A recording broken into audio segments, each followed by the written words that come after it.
नमस्कार। इस वक्त आप डीटीवी न्यूज देख रहे हैं अजय कोहली के साथ। मैं आपको बताना चाहूंगा आज मेरी मौजूदगी सीकरी में है। सीकरी में आज ड्राइवर जो है, चालक जो है, उन्होंने एक मीटिंग की है। हम आपको बताना चाहेंगे सारथी महासंगठन के बैनर के तले उन लोगों ने ये मीटिंग की है। क्या मकसद उनका है, क्या मांगे उनकी हैं, क्या वो कहना चाहेंगे, वो सारी बात चालकों से बात करेंगे। जी, क्या नाम है सर आपका? मेरा अशोक सिंह है। अशोक सिंह जी, आज आप लोगों ने यहाँ मीटिंग की है, इसका उद्देश्य क्या है और क्या एक संदेश आप चालकों को देना चाहते हैं? उद्देश्य ये देना चाहते हैं, हम सरकार तक आवाज़ पहुंचाना चाहते हैं, पहुंचा रहे हैं जी, और आपके माध्यम से हमारे को बहुत सपोर्ट मिल रहा है। जी, पर हमारी गवर्नमेंट है कोई सुनाई नहीं कर रही। हम्म, अब हम 2023 से पहले हम स्टीयरिंग छोड़ आंदोलन के लिए तैयारी कर रहे हैं। हम्म, हम हमारे भाइयों को जगा रहे हैं कि अब एक होने का समय आ चुका है। हम लोग सब होके एक होके हम रोड पे उतरने वाले हैं। आखिर क्यों उतरने वाले हैं? क्या ऐसी मांग है जिनको सरकार नहीं मान रही है? हमारा न तो कोई सैलरी है, न हमारा कोई टाइम टेबल है। हमारे को बड़ी बड़ी कंपनियां हैं, खाली बोचर पे हमारे सारथी भाइयों पे साइन करा लेते हैं। उनको कोई प्रोविस्ट नहीं मिलता है, न तनख्वाह मिलती है, न सैलरी मिलती है। एक महीने से वो ड्राइवर पूरे ऑल इंडिया के चक्कर लगा के आता है। क्या लेके आता है? 5,000 रुपये उसके नाम डाल के उसको घर भेजा जाता है। ये सरकार की नीति है। और कोरोना में हमारे सारथी भाइयों ने, हमने हमारी पूरी देश की सेवा करी। हमारे को प्रधानमंत्री की ये उम्मीद नहीं थी कि 2 शब्द भी हमारे लिए नहीं थे क्या? तो ये बताइए, आज हम जो आज इस नौबत पे आ रहे हैं, हम एक बच्चा नहीं पढ़ा सकते, हम हमारा घर का चूल्हा नहीं चला सकते। तो हमारे जो मांगे हैं, हमारी सरकार से निवेदन यही है कि हमारा ड्राइवर आयोग, हमारे ड्राइवर दिवस दिया जाए और हमारी जो जितनी भी हमारी मांगे हैं वो हमारे को हमारी लौटाई जाए। हमारा मान सम्मान लौटाया जाए, हमारे ड्राइवर भाइयों को इज्जत हो। उसका समझ लो एक दिवस ऐसा हो जो कि हमारे भाई हमारे बीच में नहीं रहा, उनका मान सम्मान होना चाहिए। मेरा तो यही कहना है सर। कौन सा वो दिन आप मानते हैं और क्या मांग करते हैं? हम ड्राइवर दिवस 1 तारीख मानते हैं, वो तो सरकार देगी। एक दिन कोई भी चुने, एक दिन चुने यानी कि हमारे ड्राइवर भाइयों जो को। चालक है उन सबके लिए एक दिन एक दिन चालक चुने। दिवस हाँ, के रूप में मनाया चालक दिवस चुना जाए। हाँ, और मान सम्मान की बात आपने की और ये भी कहा कि कोरोना के वक्त में वाकई में ये बात सही है, क्योंकि अगर देश का सैनिक और सैनिक के बाद अगर दूसरी श्रेणी में देखा जाए तो आप हमारे साथ जो ड्राइवर हैं, चालक हैं, क्योंकि अगर आज हम घर से निकलते हैं, कोई आदमी है तो कार से जाता है, अगर कुछ वो खाना जो आज हम खा रहे हैं उसको अगर पहुंचाना है पूरे देश में, जो उसके लिए व्यवस्था है, तो कहीं ना कहीं ड्राइवर के द्वारा बनाई जा रही है। कोई भी चीज़ एक दूसरी जगह से दूसरे स्थान पर पहुंचाना, उसमें ड्राइवर की पूरी भागीदारी होती है। ड्राइवर नहीं होंगे, चालक नहीं होंगे, अगर उनका सम्मान नहीं होगा तो फिर हम कैसे जीवन यापन कर पाएंगे? ये सबसे बड़ी बात है। जी, क्या आप कहना चाहेंगे? आज आप लोगों ने मीटिंग की है। जी, आए हुए सभी मेहमानों को मेरी तरफ से अस्सलाम वालेकुम, नमस्कार, आदाब। और डीटीवी को मैं ख़ास तौर से तहे दिल से स्वागत करूँगा कि हमारी आवाज़ को हमारे सारथी भाई जो यहाँ पे आए हुए हैं, उनकी आवाज़ को आगे तक पहुँचाए। और मैं चाहूँगा कि ये आवाज़ हमारी हिंदुस्तान के हर कोने-कोने में पहुँचे और बड़े-बड़े मंत्रियों तक पहुँचे। यहाँ तक कि हमारे नरेंद्र मोदी जी को भी ये आवाज़ पहुँचे कि हमारा जो मान-सम्मान है और हमारा जो खाने-पीने का जो सिस्टम है और जो हम लोग रोड पे चलते हैं, किस लिए घूमते हैं हम रोड पे? हमारे लिए तो हमें 200 रुपए चाहिए, ठीक है। लेकिन हम जितने भी सारथी भाई हैं, टोटल हमारा एक ही उद्देश्य होता है कि हम अपने देश की रीढ़ की हड्डी को मजबूत रखें।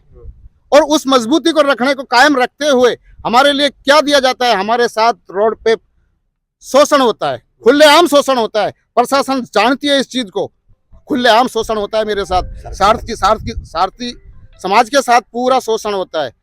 एक सारथी जो होता है वो एक गरीब से गरीब और अमीर से अमीर आदमी को उसके ले जाए हुए सामान की जरूरत पड़ती है। क्या उसी सारथी को आप जूते चप्पलों से मारोगे? क्या अगर उसी ड्राइवर से कोई गलती हो जाती है तो उसको आम पब्लिक, जिसके लिए वो इतनी मर पच रहा है, वो अपनी रात दिन एक कर रहा है, उसको जान से मारने पे तुल जाती है? क्या यही इसीलिए इसी दिन को देखने के लिए ड्राइवर बने थे हम लोग? यही हमारे साथ शोषण होना था तो क्यों हमें ड्राइवरी का लाइसेंस दिया? हमको ऐसे ही गुंडा राज छोड़ देते, मारो पीटो कुछ भी करो। ये तो हमसे आप डंडे के जोर पे भी करा लेते। प्रशासन से मैं ये अपील करूंगा कि हमारे सारथी समाज को इस डीटीवी के माध्यम से मैं बोलूंगा कि ये आवाज़ हमारी प्रशासन तक पहुंचाई जाए। और इस आवाज़ को अगर कहीं भी आपको गलत लगता है तो आप हमें जो कार्रवाई करें, हम उसका जुर्माना सहने के लिए तैयार हैं। क्योंकि हम इस देश को चलाने वाले एक आंतरिक सिपाही हैं। और एक आंतरिक सिपाही को क्या दिया जाता है, उसके बदले में उसको लात घूंसे, उसके मान सम्मान को ठेस पहुंचाई जाती है, गालियां दी जाती हैं और सरेआम उससे रिश्वतखोरी की जाती है। इस रिश्वतखोरी को, इस भ्रष्टाचारी को बंद किया जाए।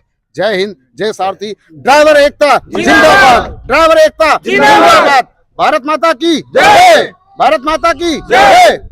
सर जी, मैं ये कहना और चाहता हूँ, हमारे ड्राइवरों के आज 60 साल के बाद में लाइसेंस खारिज कर देती है गवर्नमेंट। हमारे ड्राइवर भाई को उसकी पेंशन होनी चाहिए, वो उसी के अंदर है। आज हमारा ड्राइवर भाई का हमारे बीच में नहीं होता है, वो कोई दुर्घटना में मर जाता है, उसको कंपनी उसके घर भी नहीं पहुंचाती है, उसके बच्चों को मिलने भी नहीं जाती। क्यों? इतना गुनाहगार है ड्राइवर, इतना देशद्रोही है ड्राइवर वो। तो मैं गवर्नमेंट से, इस सरकार से अपील करता हूं कि हमारे ड्राइवर समाज को इसका हक दिया जाए, उसका बीमा दिया जाए। 20 लाख का उसका एक्सीडेंट बीमा पास किया जाए और वो लोग मोटर मालिक खा जाते हैं, ऐसा सिस्टम किया जाए कि वो बीमा उनके बच्चों को ऑनलाइन पहुंचे। जो हमने सारी मांगे सरकार तक पहुंचाई गई है, उस पर कोई सरकार गौर नहीं कर रही है, कोई सुनाई नहीं कर रही है। हमारे को आखिरी में मजबूरी में रोड पे उतरना पड़ेगा और हम उतरेंगे। अगर मान लीजिए सरकार इन मांगों को नहीं मानती है तो आपने कहा कि हम एक दिन रिस्ट्रिंग छोड़ने का काम करेंगे। अगर इस तरह की व्यवस्था हुई तो कहीं ना कहीं देश में जो आज आर्थिक स्थिति वो भी डगमगा। बिल्कुल आपने सही कहा, कहीं न कहीं ये सोचने का विषय है।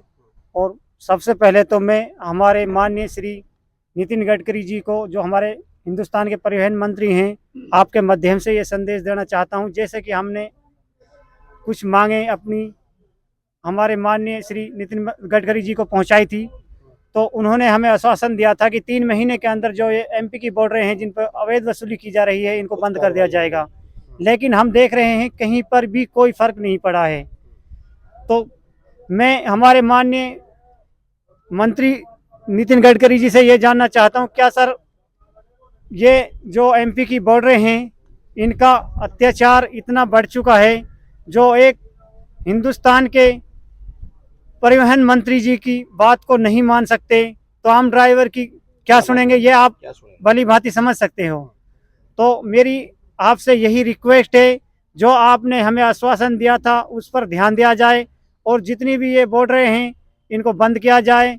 हम एकजुट होकर के स्ट्रिंग छोड़ो आंदोलन भी करेंगे और सरकार मांग नहीं मानती है तो आप हाँ, लोग स्ट्रिंग छोड़ेंगे। बिल्कुल जी, छोड़ेंगे। देखिए मैं आपको बताना चाहूंगा, सीकरी में आज मैं पहुंचा। सीकरी में ड्राइवर जो है, चालक जो है, सभी ने एक मीटिंग का आयोजन किया। सबका एक ही संगठन के साथ जुड़कर जो आज चालक के साथ कहीं ना कहीं अत्याचार हो रहा है, दुर्व्यवहार हो रहा है, साथ ही जो सरकार से उनकी मांगे हैं, चाहे उनकी एक दिवस की बात हो या फिर यूं कहें कि स्टेट जब दूसरे स्टेट में जाते हैं तो उनसे एंट्री ली जाती है उसकी बात हो, या फिर उनके खिलाफ जब कोई अगर हादसा हो जाता है तो कहीं ना कहीं प्रशासन की ऐसी कोई, सरकार की ऐसी कोई सुविधाएं उनको नहीं मिलती है, या फिर अगर कोई चालक किसी वजह से ड्यूटी पे या फिर यूं कहें कि जब वो गाड़ी ड्राइव कर रहा होता है तब उनकी जान चली जाती है, तो उसके बाद उनको जो बीमा वगैरह है वो नहीं मिलता है। जब 60 साल की उम्र के बाद वो अगर गाड़ी छोड़ भी दे तो उनको कहीं ना कहीं एक पेंशन की वो मांग करते हैं। क्या उनकी मांगे सरकार देखे, उनके साथ वार्तालाप करे? अगर नहीं करती है तो उनका कहना है कि हम लोग स्ट्रिंग छोड़ेंगे। कहीं ना कहीं अगर वो स्ट्रिंग छोड़ते हैं तो देश के हालात क्या हो सकते हैं ये आप भी सोच सकते हैं। तो बने आप हमारे साथ, कैमरा पर्सन इस्माइल मन्नान के साथ मैं आपका अपना जो कुली DTV न्यूज़ से। धन्यवाद।